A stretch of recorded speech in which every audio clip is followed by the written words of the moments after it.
ప్రతిపక్ష హోదా కావాలంటూ జగన్ హైకోర్టుకు కూడా వెళ్లడంపై AP assembly speaker Ayyanna Patrudu తీవ్ర అభ్యంతరం తెలిపారు. ఏమీ తేలకముందే ప్రతిపక్ష హోదాపై జగన్ అసత్యాలు ప్రచారం చేస్తున్నారని ఆగ్రహం వ్యక్తం చేశారు. జగన్ పిటిషన్ విచారణకు తీసుకోవాలా వద్దా అనే దశలో ఉందన్నారు. అభియోగాలు, బెదిరింపులతో జగన్ తనకు గత ఏడాది జూన్లో లేఖ రాశారని చెప్పారు.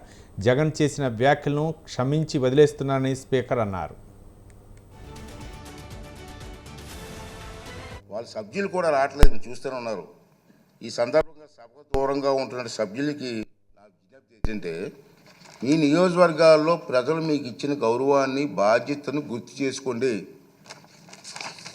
మీకు సభకు దూరంగా ఉంటే మీ నియోజకవర్గాల సమస్యలు సభలో ఎవరు ప్రస్తావిస్తారు? వాటికి పరిష్కారాలు ఎలా సాధిస్తారు? ఈ బాధ్యతను గుర్తించి మిమ్మల్ని నమ్ముకున్న మీ ప్రజల గొంతు వినిపించడానికి సభకు హాజరు కావాలని, రాజ్యాంగం మీకు అప్పగించిన బాధ్యతను సమర్థవంతంగా నిర్వహించాలని విజ్ఞప్తి చేస్తున్నాను. నమస్కారం. ఈ రూలింగ్ తాలూకు ఇంగ్లీష్ కాపీని కూడా సభ రికార్డులో భాగంగా ఉంటుందని చెప్పి సందర్భం మనం చేస్తూ మీ అందరి దగ్గర సెలవు తీసుకున్నానండి. ఈ రూలింగ్ ఇవ్వాలనే ఉద్దేశంతో దీన్ని తెర వేయాలి. ఎక్కడో తెర వేయకపోతే పబ్లిక్ అందరికి తెలియాలా, అందుకే సామాన్యులకు అర్థమైన విధంగా చెప్పాలనే ఉద్దేశంతో నేను ఈ టైం తీసుకోవడం జరిగిందని చెప్పి మనం చేస్తాం. రాజ్యాంగం సభా నిబంధనల ప్రకారంగా స్పీకర్కు దురుద్దేశాలు ఆపాదించడం సభా హక్కుల ఉల్లంఘన కిందకు వస్తుందని మీ అందరికీ తెలుసు. అయినప్పటికీ వైఎస్ జగన్మోహన్ రెడ్డి ఇప్పటి వరకు సాధించిన దుష్ప్రచారాన్ని సంధి ప్రేలాపనలు అంటున్నాను. సంధి ప్రేలాపనలను పరిగణలోకి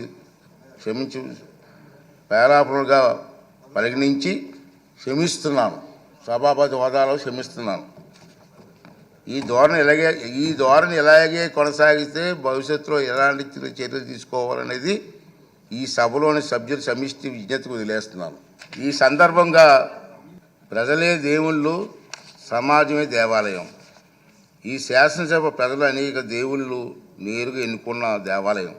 మళ్ళీ ఒకసారి రిపీట్ చేస్తాను. ఈ శాసనసభ ప్రజలు అనే దేవుళ్ళు నేరుగా ఎన్నుకున్న దేవాలయం. ఇది మనకు దేవాలయం లాంటిది. స్పీకర్గా నా బాధ్యత ఈ దేవాలయానికి నేను పూజారిగా పనిచేస్తున్నాను మాత్రమే. దేవుడు తిరస్కరించిన వరాన్ని పూజారి నుండి ఆశించడం ఎంత తప్పు కదండి.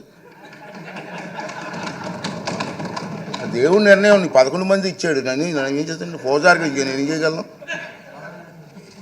2019 జూన్ 13న ముఖ్యమంత్రి హోదాలో ఆయన ఇదే సభలో ప్రసంగిస్తూ చెప్పిన మాటలు మనందరం గుర్తు చేసుకోవాల్సిన అవసరం ఉంది.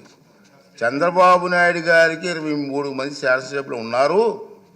ఒక 5 కానీ రాజేస్తే ఆయనకు 18 మంది కూడా ఉండరేమో, 17 మంది ఉంటారు. అప్పుడు ఆయన ప్రతిపక్ష నాయకుడు స్టేటస్ కూడా ఉండదని చెప్పి ఇదే జగన్మోహన్ రెడ్డి గారు ఈ హౌస్లో మాట్లాడిన సంగతి మీ అందరికీ తెలుసు. మరి అది అదే చెప్తాం కదా, ఆయన మాటలు వినిపించాలా? అయితే మరి రికార్డు చేయాలి, మరి వినిపిద్దాం. అతనే చెప్పారు,